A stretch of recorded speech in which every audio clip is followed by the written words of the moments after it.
Okay, guys, we're going to divide mixed numbers today. You can see I've already been for my walk. My hair's up. It's kind of late in the evening, but I wanted to get you a video out in case you were having trouble with your homework. Okay, so I've written the steps, the 4 steps for dividing mixed numbers. Okay, let's do 2 examples. Our first example is going to have a whole number in it. Okay, so let's say that I have 5 divided by 1 2/3. 5 divided by 1 2/3. Okay, I've got 5 things. I want to divide it into sections of 1 2/3. How many things do I have? So when I say mixed improper, what I mean is everything needs to look like a fraction, just a fraction before we keep, change, flip. So this is a whole number. I need to make that whole number into a fraction. I do that by putting a 1 under it. So 5 over 1 is the same as 5. Means the same thing. They're equivalent. To change a mixed number like 1 2/3 into an improper fraction, I multiply and add. So I multiply 1 times 3 is 3, then add 2, which is 5. 5 becomes your top number. Your denominator stays the same.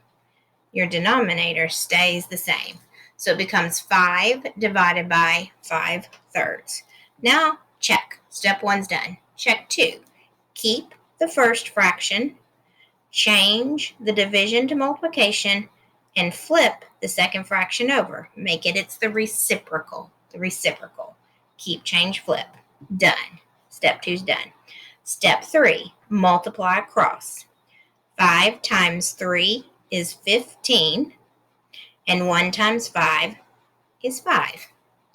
This is an improper fraction, so I need to simplify. I need to make it back into a mixed number. So I go 15 divided by 5. 5 will go into 15 3 times with nothing left over, which means my answer is just 3 because it goes in evenly. I could get 3 sets there. 3 sets. Okay, let's do one more. Let's do one where we have 2 mixed numbers. Let's say that I have 8 3/4 divided by 2 1/6. 8 3/4 divided by 2 1/6. First thing I've got to do is get them all into just fraction. I can't have any whole numbers. So I multiply, then add. 8 times 4 is 32. 32 plus 3 is 35. Denominator stays the same, 35/4.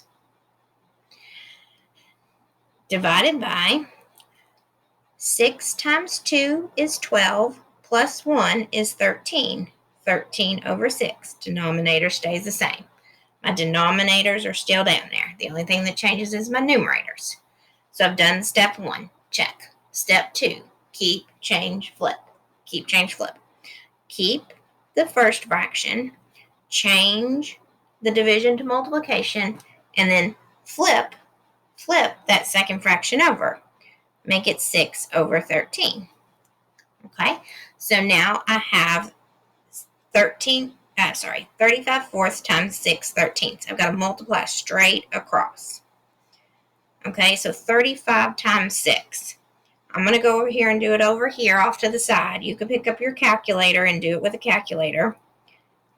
18, 19, 20, 21. So it's 210. Okay, and then 4 times 13 is 52. Okay, 210 over 52 doesn't mean a whole lot to me. I don't have an image of that in my head. I would like to know what that means. Okay, so we have almost 9 divided by 2. So if you're thinking about like how many 2's go into 9, it's going to be between 4 and 5. So our answer should be between 4 and 5, hopefully. So we're going to come over here and we're going to divide 210 divided by 52. And I'm going to think of that as 50. I'm going to go 50, 100, 150, 200. So it's going to be close. I think it's going to be 4 times. 52 times 4 is 208. Okay, and then I'm going to subtract, and I get 2 left over. So the answer is 4 and 2 over 52. 4 is your big number because it goes in 4 times. 2 left over, that's your numerator, your fraction. Denominator stays the same. So we said it should be between 4 and 5. Our answer is between 4 and 5, so it makes sense. We must have probably done it right. Okay, hopefully this helped.